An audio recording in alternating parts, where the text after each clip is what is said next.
Hi beautiful people, welcome back to my channel. If you're new here, my name is Julianne and I make videos about candles and running a candle business. Today's video is really brief, really straightforward, straight to the point. So if you're not subscribed to my channel, hit that subscribe button and let's get straight into today's video.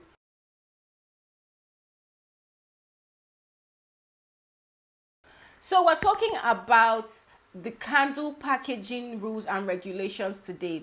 If you ship candles in breakable containers, most of the time your candles are going to be held in breakable jars, in glass jars.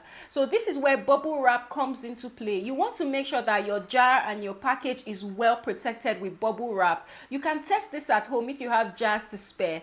Bubble wrap that candle multiple times, fling it around your house, because the people who are in charge of transiting your candles sometimes don't give a damn about what is in the package and they just fling things so carelessly. So now that you are aware of this, you want to protect your package, okay? The instruction is going to be on you, not on the shipping company, especially if your candles are not insured. So what you want to do is bubble wrap this candle multiple times, test it out at home, fling it around a bit to see how it is going to perform in shipping.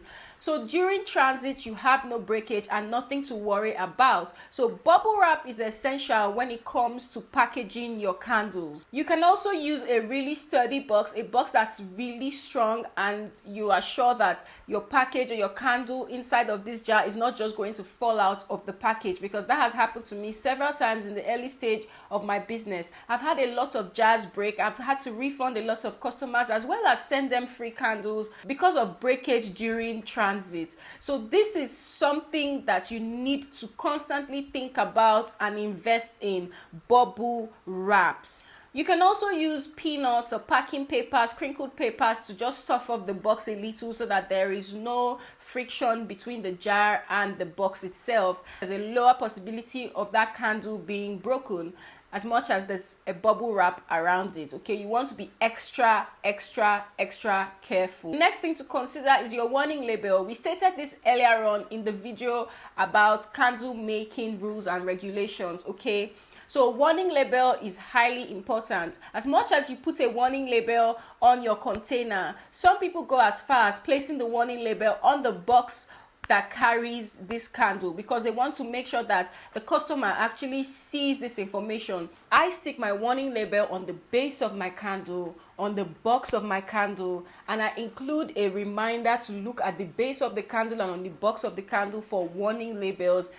in a thank you card. Okay, so I like to emphasize a lot so my customers see this, because I'm aware that a lot of people burn their candles without reading the warning label. So it is also important to include the warning label in your packaging as well. And then finally, you want to make sure that you are using heat resistant containers, because you don't want to use plastic or rubber containers and then your candle is melting and the container is melting. I mean, come on. Use glass containers that you have tested out, and it is also recommended to do a power burn with a jar. Now, a power burn is when you burn a candle longer than it is supposed to burn for, from beginning to the end, to see how the jar does, to see how the jar holds heat. So you want to make sure that you use heat resistant containers and perform power burns, so you are sure that nothing is going to happen to your candle, regardless of whether your candle is burned over time or not. So I hope that this video has helped you understand all the rules and regulations of packaging a candle. If you have, give this video a like. Let me know in the comment section if you have anything to contribute to this, and I'll see you in my next video. Bye.